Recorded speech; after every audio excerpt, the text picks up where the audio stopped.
nunca vi tradução como uma profissão.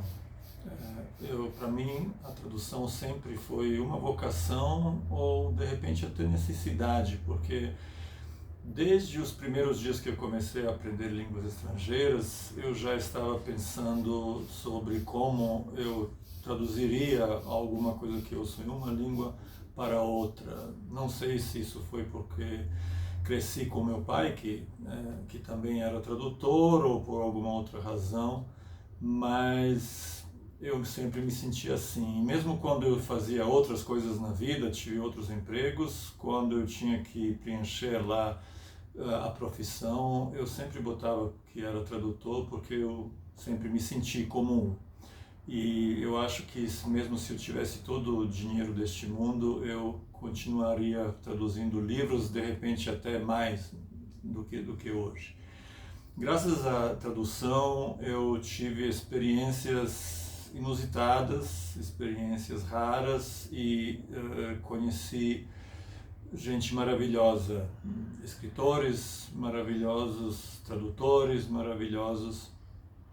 E de todas essas minhas experiências que eu tive, eu gostaria de ressaltar uma, que é um tipo de experiência de tradução que minha grande amiga e tradutora excepcional, Yasmina Neshkovic, começamos a fazer há uns 10 anos atrás, quando decidimos traduzir livros a duas cabeças, como nós chamamos isso.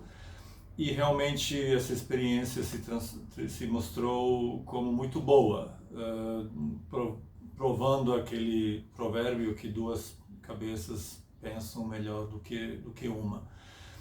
O segredo do nosso sucesso e dessa nossa experiência, eu acho que é o grande respeito mútuo que nós temos e também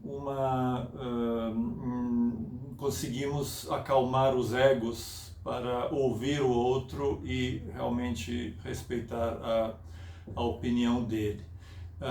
E para mim, o que foi o mais bonito de toda essa experiência é que nós transformamos um trabalho solitário, transformamos em um diálogo criativo, em um grande entretenimento para os dois.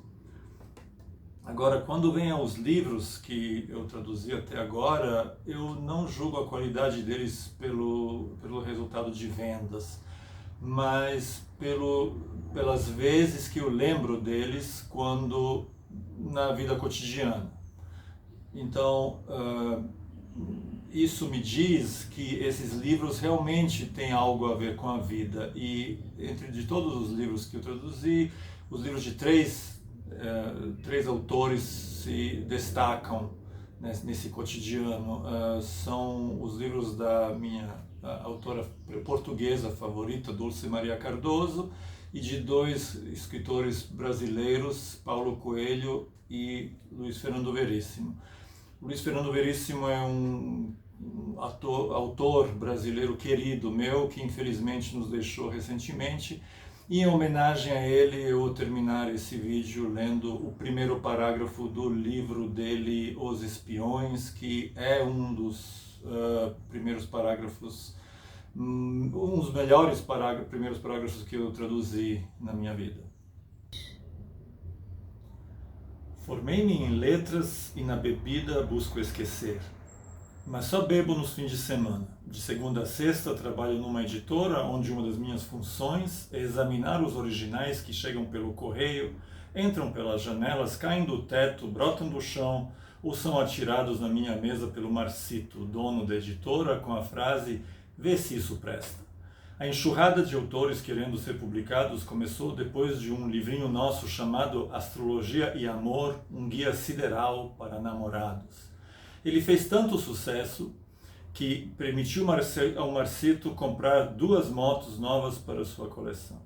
De repente, nos descobriram e os originais não param mais de chegar. Eu os examino e decido seu futuro. Nas segundas-feiras estou sempre de ressaca e os originais que chegam vão direto das minhas mãos trêmulas para o lixo. E nas segundas-feiras minhas cartas de rejeição são ferozes.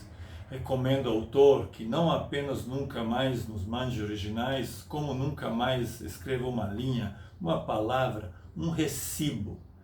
Se Guerra e Paz caísse na minha mesa numa segunda-feira, eu mandaria seu autor plantar cebolas. Cervantes, desista, hombre. Flaubert, Proust, não me façam rir. Graham Greene, tente farmácia. Nem Le Carré escaparia. Certa vez recomendei a uma mulher chamada Corina que se ocupasse de afazeres domésticos e poupasse o mundo da sua óbvia demência e de pensar que era poeta. Um dia ela entrou na minha sala brandindo o livro rejeitado que publicara por outra editora e o atirou na minha cabeça. Quando me perguntam a origem da pequena cicatriz que tenho sobre o olho esquerdo, respondo: poesia.